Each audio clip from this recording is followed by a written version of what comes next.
Directly from the heads of UN Development Program, UN Women, and UN Environment Program, a deep and personal dive into what's at stake and what's necessary to achieve healthy societies, gender parity, and the end of inequalities and extreme poverty.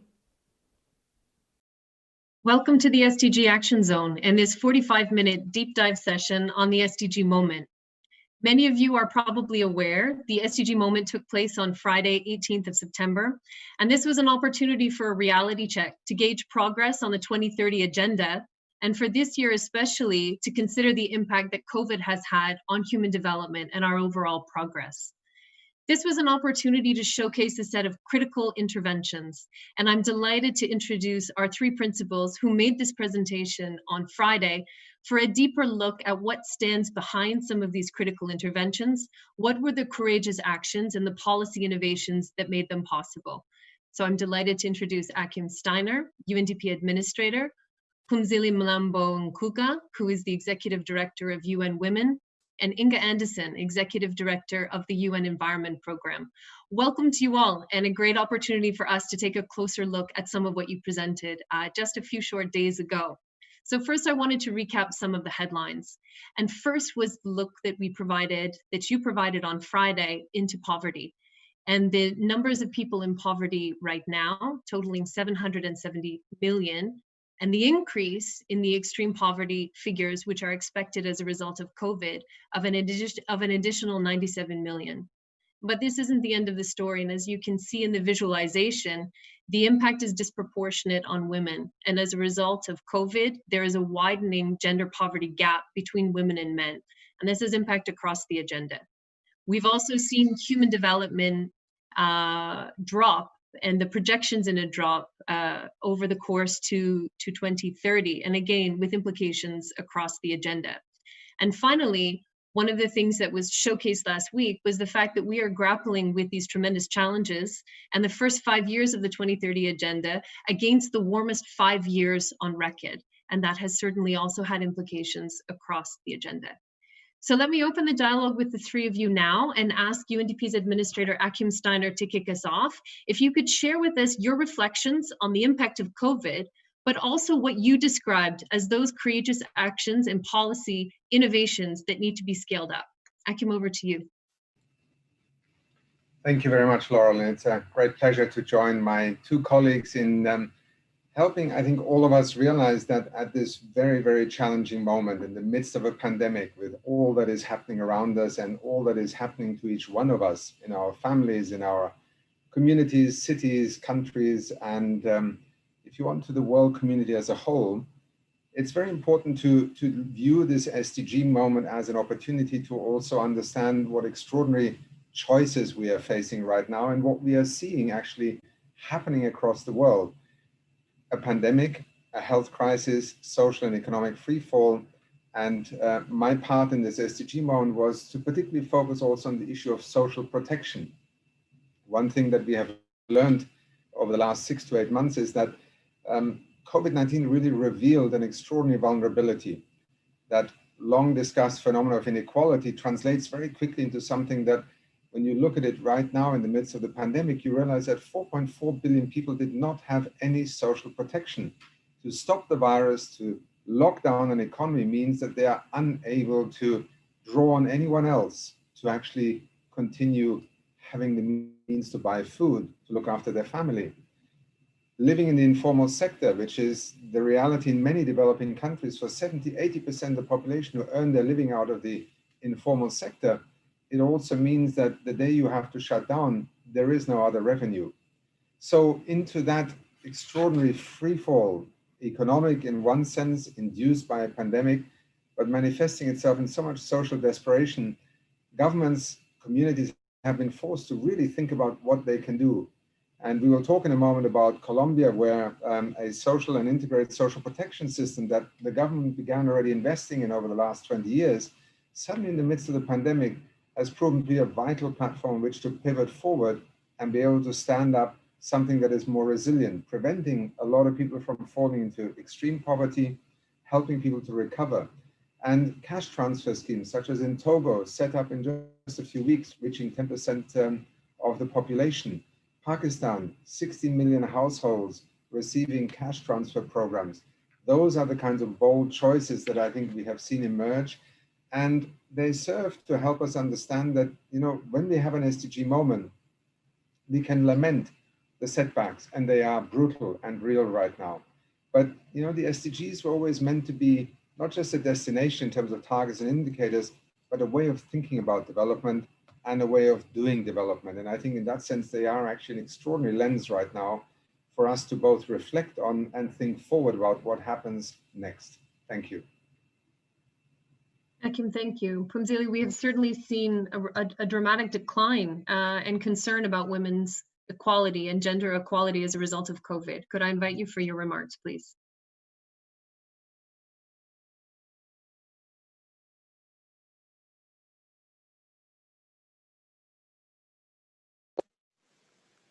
Okay.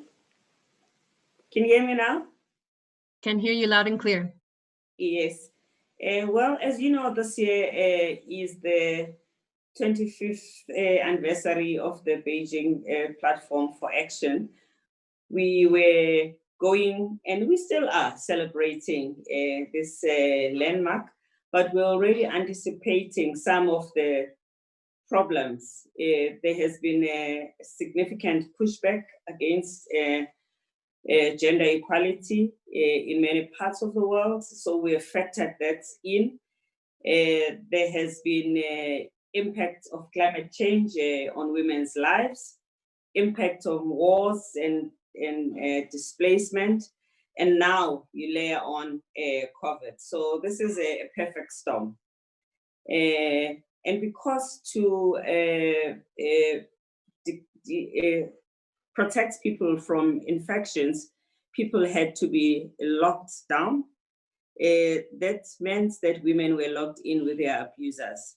So violence against women, which is already very high, even got more complicated because women were not able to look for help in some of the countries.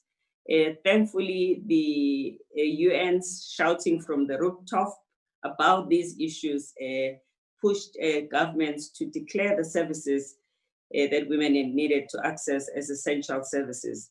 But also many of the jobs that are being lost in this pandemic have affected women who are in the informal sector, in the service sector, in the hospitality sector. And finally, girls' education significantly impacted because we are seeing now as schools in some countries have begun to open, girls are not all going back to school, and we fear the risk of another lost generation. I don't think all is lost. We are asking ministers of education, teachers, parents to do all they can to find the girls, but in some cases, girls have been married off, girls have had an unplanned pregnancy, and that just brings in a new set of challenges. So yeah, we are concerned about the long-term impact of this moment to women and girls. Phumzile, thank you. And I look forward to exploring that a little bit further when we dive into that aspect of the presentation. Inge, over to you, please. Well, thank you, and thank you, Laurel. You've done such a great job in the SDG moment, and here you are again. Now, I mean, clearly, Achim and Phumzile have outlined some of the issues that are critical: social protection, impact on women. You'll not be surprised that I will speak about the environmental dimensions. And here, understanding these three crises that we are journeying as humanity on this planet. First of all, the climate crisis. Everyone understands this. Nature and the nature crisis, the biodiversity crisis, and what that is all about, and the waste and pollution crisis. And COVID-19 has sort of brought this to its fore in its very essence. Clearly, this COVID-19 coronavirus is a zoonosis delivered to us from our mismanagement and part of our mismanagement of nature, fragmenting, trading illegally, etc. nature. And the waste dimension clearly augmented by our now reluctance in some countries to use renewables, etc., etc. So just it's sort of a microcosm of this bigger issue. And what we need to understand is that these floods, these hurricanes, droughts, locust swarms, extreme weather, all of that we are experiencing, it's actually, as Achim says, it's within our total abilities to turn around. And there are some really good stories of countries stepping in and making a difference. South Africa, as I mentioned in the SDG Moment the other day, has invested 20 billion in renewable in the last 8 years. And renewables creates jobs, many more jobs than investing in conventional energy, if you like, although renewables should be conventional in my view.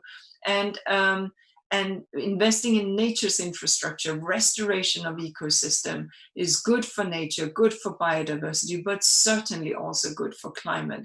So we really have an opportunity here, understanding that the SDGs are this intricately woven and interdependent set of goals.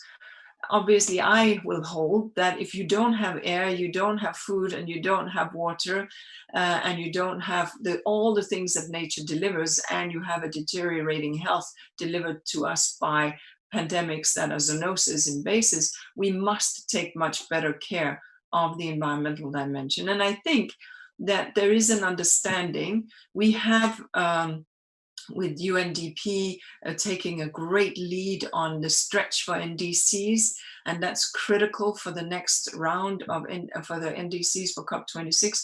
We need to land an ambitious biodiversity framework post-2020, and we need to land an ambitious chemicals framework post-2020. That's the agenda, fair and simple. Inge, thank you. And I think one of the things that was so compelling also about the presentation which you gave on Friday is taking these major challenges of poverty and inequality and gender and the climate crisis and translating that into a set of insights, not only in terms of what's possible, but what is happening now and what can inspire more countries and more stakeholders to act. So let's shift to that next, and particularly let's begin with Achim's portion of the presentation on social protection. And what we had a look at on Friday was the fact that 4 billion people around the world have no social protection whatsoever, which has a massive impact, of course, during COVID. We took a deep dive, and Achim, you've mentioned the same, into one country example, and that was the investments which Colombia has made pre-COVID to take an integrated approach to multidimensional poverty, which in fact resulted in one of the fastest reductions in multidimensional poverty in the world.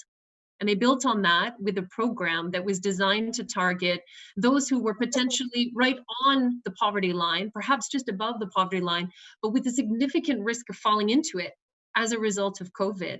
And this was a program that Colombia was able to bring together incredibly rapidly, doubling the number of people that were provided with social protection in a matter of weeks. Achim, if I could hand over to you first, and then we'll open up to the other colleagues more broadly on social protection.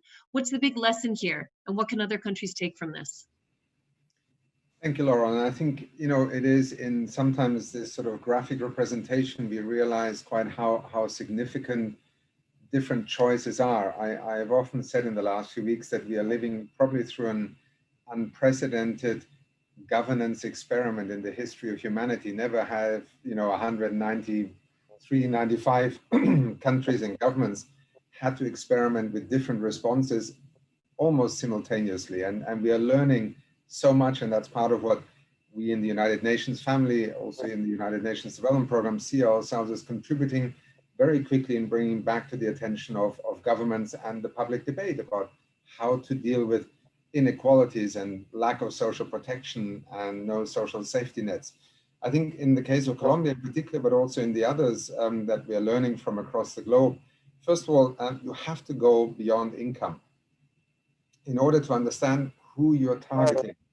Income is a very blunt instrument to measure poverty, deprivation, opportunity, risks, and vulnerability.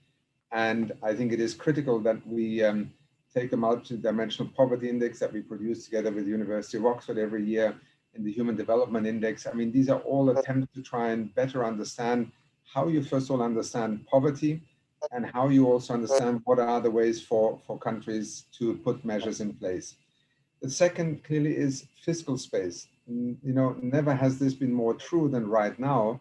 And we've seen this remarkable ability in richer nations, but also in many developing and emerging economies to mobilize unprecedented public sums of money by borrowing essentially against the future from the IMF, from capital markets, money to give the state the means to actually be able to stand up these programs. And I think we need to be cognizant of the fact that for many governments, this is very challenging. And at this moment in time, one of the key lessons is that the richer world has really struggled in recognizing that which applies to its own countries, economies, and societies must, by definition, in a pandemic, also be applied to a global community of nations. There are many poor countries that are heavily indebted. They do not have the fiscal means by which to move forward. We have to address this issue. This is also why the Secretary General keeps on speaking to the international community, including this week, to say, do not only look inwards, because otherwise we will lose this battle with the pandemic. And the third lesson, I think that particularly for us in UNDP, but I think for many others, including parents who have seen the difference between having access to broadband and a school being able to continue teaching their child or not, is that essentially we have to make digital the default.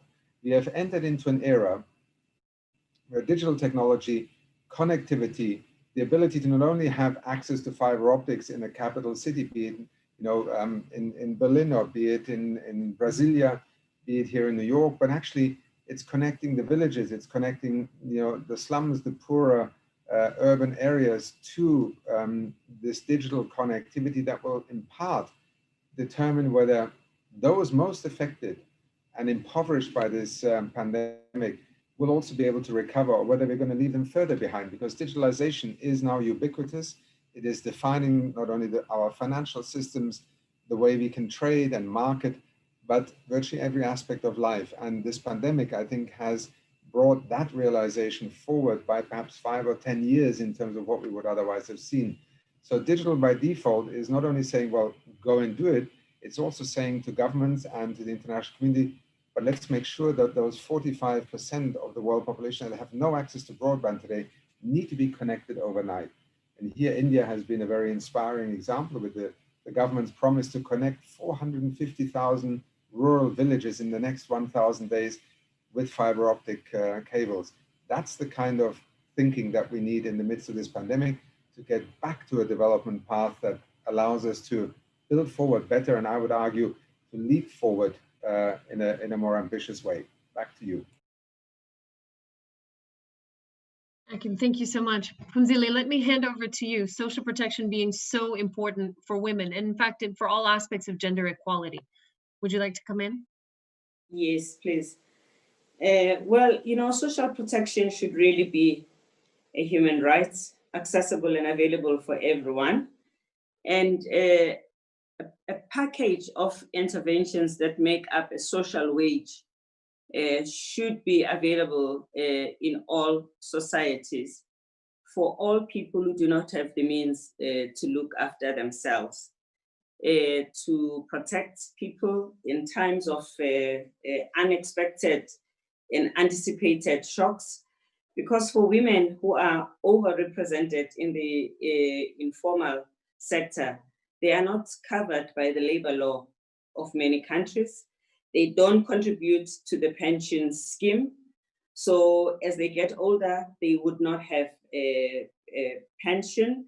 And it does not mean they have not been working. They have been working, contributing to society, bringing up children, but they have not been able to accumulate the kinds of resources that you need as a pensioner. But also, women also do not have access to medical aid because of also being in the informal sector. So in countries where health services are not free, they need user fees, and that could also be very expensive.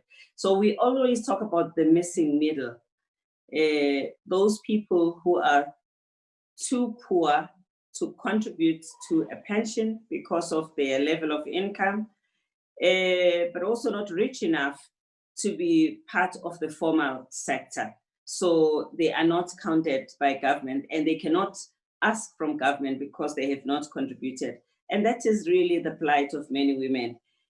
When they are living in a violent situation, many of them have to up and go all of a sudden. They lose their property and belongings, having to take children and start a new life somewhere or stay because moving is just too ghastly to contemplate. So it really is many difficult choices that women to work. Women who are domestic workers usually are not covered. So what we have been saying to governments is that they should look at gender responsive social protection mechanisms and policies, and make sure that they address the issue of this shadow pandemic of violence against women as well. When they do cash transfers, the cash must go directly to women. And also women must be able to benefit from the social protection system of their countries, even if they're not in informal employment. And if I may add, it's also like women are also penalized for having children because women, especially in the childbearing age from between their 20s and 30s, when sometimes they have to move out of the labor market, be it formal or informal, in order to look after their children, they lose a lot. And when men stay and have more children, they are always rewarded by the tax authorities. So there's a reward for a man for having a children and a penalty for a woman for having a children. And guess who is left with the children through thick and thin? It is the woman. Thank you. Phumzile, thank you. And I think this also brings more texture and understanding, not only to going beyond income from the perspective of targeting those most vulnerable, but understanding vulnerability and how this is experienced. Of course, this is also at the core of the 2030s Agenda's main driving principle, to leave no one behind. So thank you, Phumzile, for that. Inga, if I could hand over to you. You know, I mean, social protection and the absence of social protection is very real. Achim has rightly highlighted, and Phumzile, how this impacts women. What I would say is that, you know, for the poorest, nature is the social protection. For the poorest, the land is social protection. For the poorest, stable climate is part of social protection. For the poorest, not living on a dump site is social protection. So understanding that those issues that I spoke about before are actually shaving away of the ability of a poor family to sustain itself. So therefore then, when we understand that, and adding the gender dimension, as Phumzile often just said now, look, women have less likelihood of having title to the land than do men. Women have less likelihood of getting agricultural inputs than do men. So social protection, nature, and gender, it all comes together in this dimension. So therefore, understanding that when climate change hits, and therefore there are fewer rains, and therefore the vegetable gardens, which are often women held, means that there's going to be less produce, means that there's going to be less nutritious meals, means that girls may have to walk further for water, means that there's you have to carry more firewood from further distances. All of these dimensions hit women harder, but hit societies. So social protection and environment is very much part and parcel of the same thing. And the three crises that I spoke about, really are impacting women as well as the poorest. And that's why we see this interconnectedness of the SDGs, and this moment that we're in right now, where we say, well, actually, it's not about this or that, but it's understanding that these things are completely indivisible, and that countries need to push on all of them. And where we are seeing countries doing that, when we're seeing countries making those investments, however poor or however wealthy, it turns around. And that's sort of the good news item here, that this is entirely doable. It's in the hands of those that we elect to lead.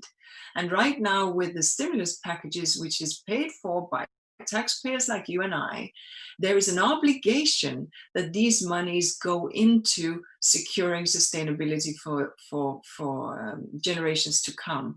And so it can't be stimulating the old and the dirty, or the old and the gray economy that we had. It must be pushing into that longer term sustainability.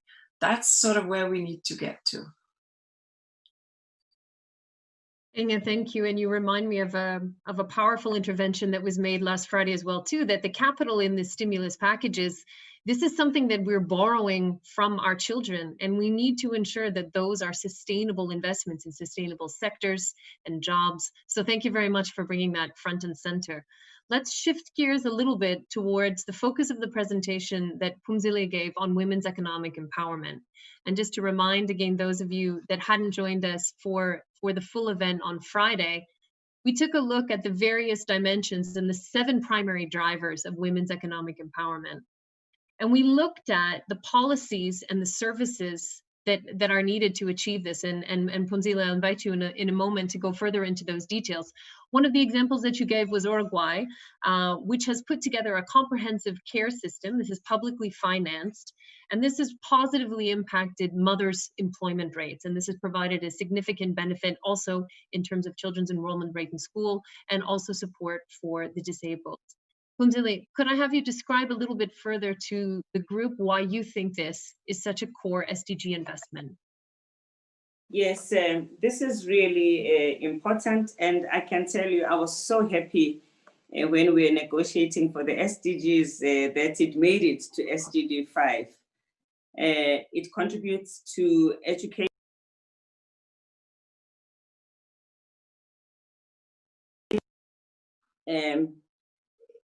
In Uruguay specifically, where the care economy system is formalized and fully funded by the state, that made it possible for many mothers of young children to go back to work, giving Uruguay a higher population of working young mothers and decreasing, obviously, poverty and giving the women independence. In Chile also, just providing childcare of the children between the ages 0 to 5, close the gap between the poverty of the rich, between children who are rich and children who are poor. That's contributing to health outcomes. And the job creation that comes with the paid care economy.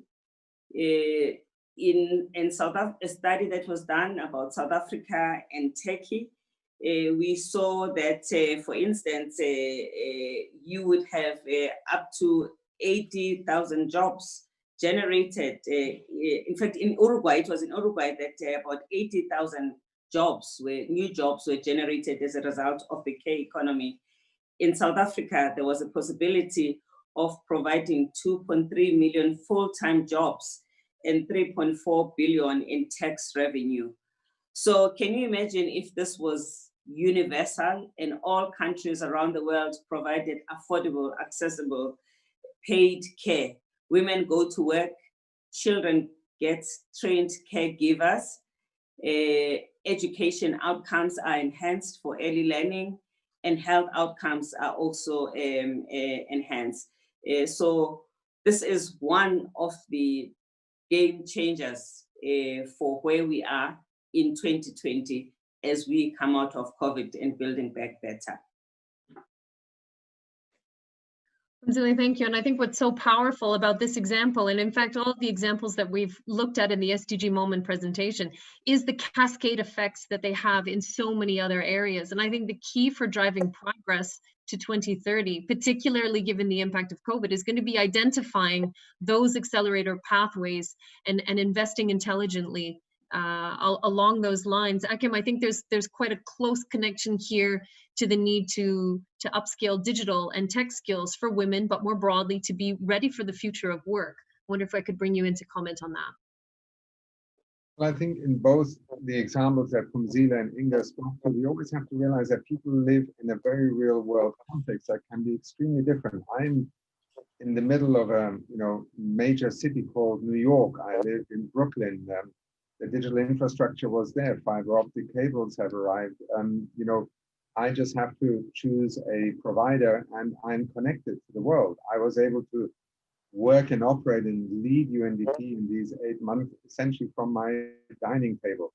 Now imagine, you are somebody who has a young daughter and is looking at what are your possibilities, maybe living in one of the African slums that often are part of the rapid urbanization reality. You have no access, you have no funds, you struggle with a school where your child will not even be exposed perhaps to anything that, in another part of the world is just a regular communication platform now, an iPad or a laptop. So I think digital is not just a technology-led phenomenon.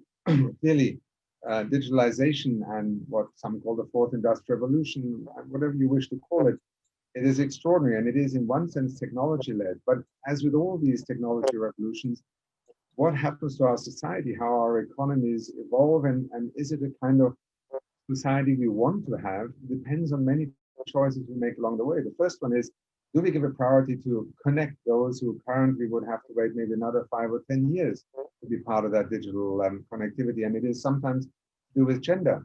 There are countries where young girls at the age of 10 or 11 essentially are put in a situation where cell phones and smartphones are taken away from them to, basically honor cultural traditions. Now, in a world in the 21st century, is that really something that we should simply say that is culture, that is tradition, or should we question the discrimination between boys and girls? Rural areas, well, yes, numerically there are less people in future that live in rural areas, more in urban areas. Does that mean we simply leave them behind? The kind of reality that Inga described of a farmer that relies today on the ecosystems and nature to survive for social protection, in a world of soon 8, 9, 10 billion people, that increasingly is not a model on which we can simply build a kind of default society. That's why I said earlier on, digital is the new default. And I think it is in the appreciation, first of all, of the foundations, which is to connect people, to have the kind of infrastructure in place rapidly. This is a generation project. Secondly, invest in your next generation, in your young people to be able to leave school and be digitally literate. We are in very close contact with the president of Botswana, who has made a review of the curriculum in schools a priority in order to ensure that kids who leave school today and tomorrow are actually already a generation that is able to seize the opportunities. Because across Africa, we have seen extraordinary entrepreneurial and innovation potential. People are seizing the opportunity if they are given the possibility. And thirdly, we need to shape also something that protects people. I mentioned earlier, I think briefly, the issue of data privacy, cyber crime. And there are things that come with this technology that could end up taking us into directions that we simply do not wish to be part of our future. All that is part of understanding how digital defines very much a horizon of possibilities and opportunities, but also it's an ecosystem in which we all have to move, and we want to make sure that it is fair, it is accessible, that it also protects us from those who may wish to misuse it. That is part of the, let's say, digital cooperation agenda that the Secretary General has also laid out, and where I think increasingly citizens, people, businesses, and government recognize that the United Nations has an extraordinary capacity to convene, not as the World Digital Police Force, but really to convene 7.5 billion people who now have to operate in that rapidly evolving digital reality of our time. Thank you. Inga, I'd like to bring you in on a slightly different dimension of this discussion, and to go back to the point that you made earlier on nature being a form of social protection for so many people. In the presentation that you gave last week, you put the emphasis on nature-based solutions as one of these key drivers of progress. and you had shared the example of the Great Green Wall and the tremendous investment that's being made literally across the African continent, and the support that that was providing to restoring ecosystems, to reducing poverty, to providing jobs, particularly jobs for women, and combating climate action. So Inge, if I could invite you here, why do you think this is so important? Why is this an SDG investment? You know, it's an extraordinarily audacious idea, right? So audacious ideas should be celebrated. There you have countries from Djibouti on one side to Senegal on the other, agreeing that what we need to do is to invest in these corridors of opportunity. Yes, it started out as we are going to plant trees, and that's important, so don't get me wrong. But once you do that, it drives so many other things. And so far about $8 billion over these 13 years have been invested, creating 336,000 jobs. So, but we're not there at all right? We're more ambitious, because what the countries, and we had with the Deputy Secretary General and we had a summit just last week with the ministers from 11 countries plus others were represented at the state secretary level from across Africa. So this is not a UN initiative. This is an initiative owned and made in these countries. And they've come together around this, saying that if we work together and if we invest in restoring ecosystems, if we invest in restoring our lands, which have been degraded, not only would we stabilize, because as we know, the more biomass you have, the better the local hydrological cycle, the more fertile the lands, the better the outcome in agriculture, etc., etc. If we do that, then that will also drive other opportunities of growth, of economic investments, etc., becoming growth corridors. So that's the audaciousness of this is just mind-boggling. It's 8,000 kilometers we're talking about. It's 20 countries. But these are the countries that are on the very front line of the climate crisis. And their target is to restore 100 million hectares of land. It's about three times the size of Germany. So this is not small. And it will impact 15 of the 17 SDGs in that it will create jobs, underscore economic growth, underscore gender dimensions, etc., etc. It becomes fairly obvious. But maybe more importantly, and let's take a moment and look at some of these countries without going into too much detail, but understanding then, if there's no hope, no rain, no harvest, well, chances are that in that kind of dimension, civil strife can develop, and forces that do not necessarily wish to see the positive development can find root, because you can attract people to your particular political interpretation of an ideology, or you may choose to get in a perilous journey out of your country. So this is also about planting peace. This is also about planting prosperity. This is also, and I don't want to be naive because there are many other dimensions to war, but it is certainly true that when harvest follows harvest and opportunity follows opportunity, there is less strife. And so it's a very, very exciting initiative. It is not new, but the UN now steps up shoulder to shoulder and say, we are going to lean in on this. And I had, together with my colleague, Ibrahim Chow, who's the Executive Secretary for the Desertification Convention, and my colleague, the Director General from FAO, the great privilege of hosting the entire UN community of leaders at the Undersecretary General level, to have the entire UN that deals with these kind of issues, including, of course, UNDP and UN Women, present to say we're in. And so this is really about reinvigorating multilateralism and flipping that green switch for these countries. So we're very, very pleased about what is happening.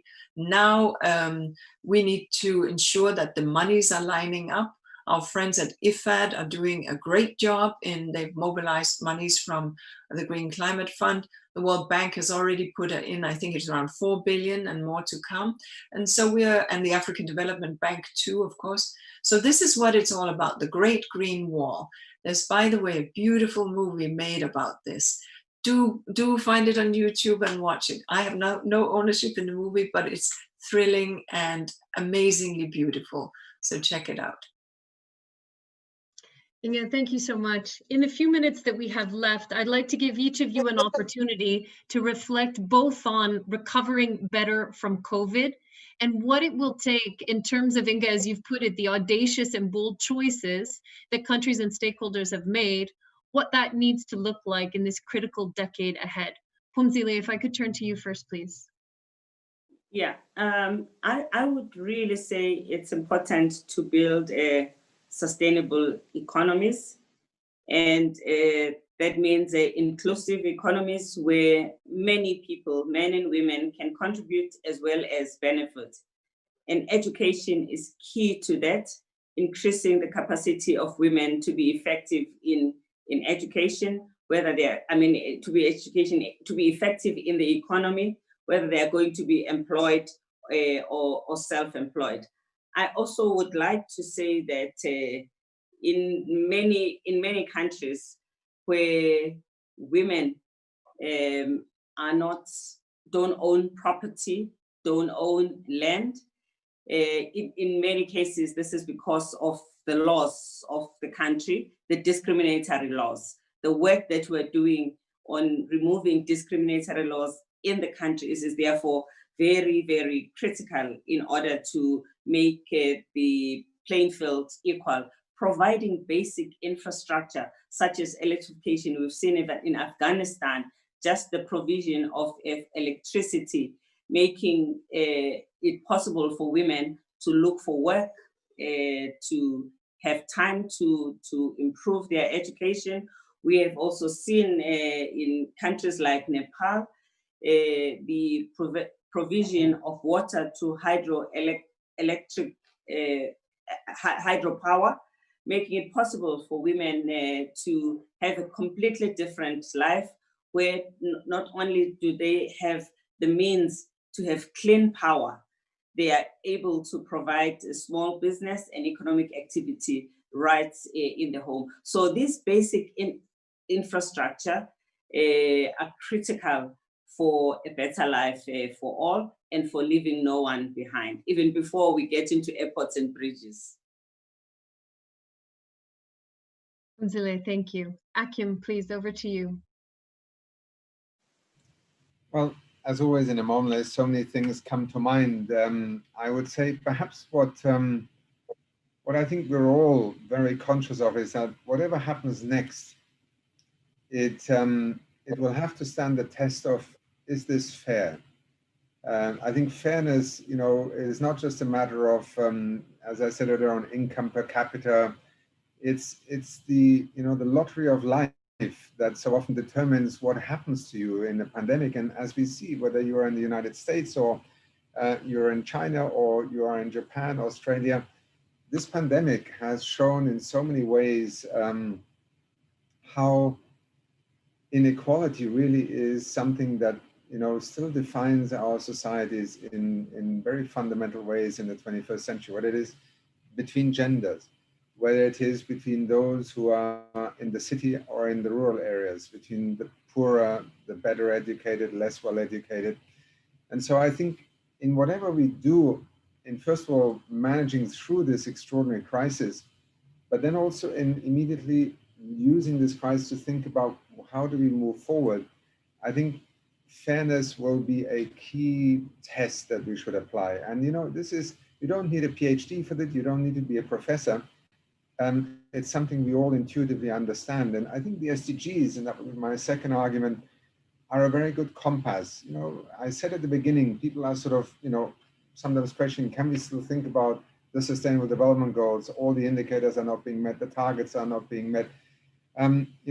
We designed the SDGs as a direction of travel, as a way of thinking about the future and knowing what the risks of the future are, not to have a sort of measurement fixation. Nevertheless, we are, moving backwards right now. But I think in moving forward, extraordinary things can happen. The greening of our economies, addressing these gaping holes in our social safety nets, using technology to make things happen that were unimaginable before. That's the sort of thing I think that we need right now. And I hope that leaders at the community level, mayors, prime ministers, parliamentarians have the strength to imagine that kind of generational or bold thinking. Courage right now is what we need. That gives us hope. Thank you. Achim, thank you. Phumzile and Inga, thank you all. We have run out of time. We thought 15 minutes went by quickly on Friday. 45 minutes went by quickly today as well too.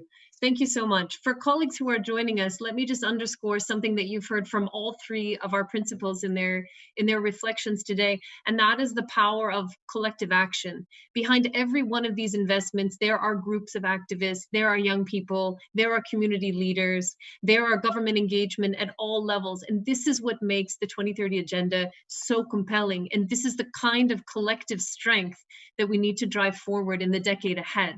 So we've started, the first SDG Moment was this year, 2020, and we'll be tracking progress annually. So please stay tuned.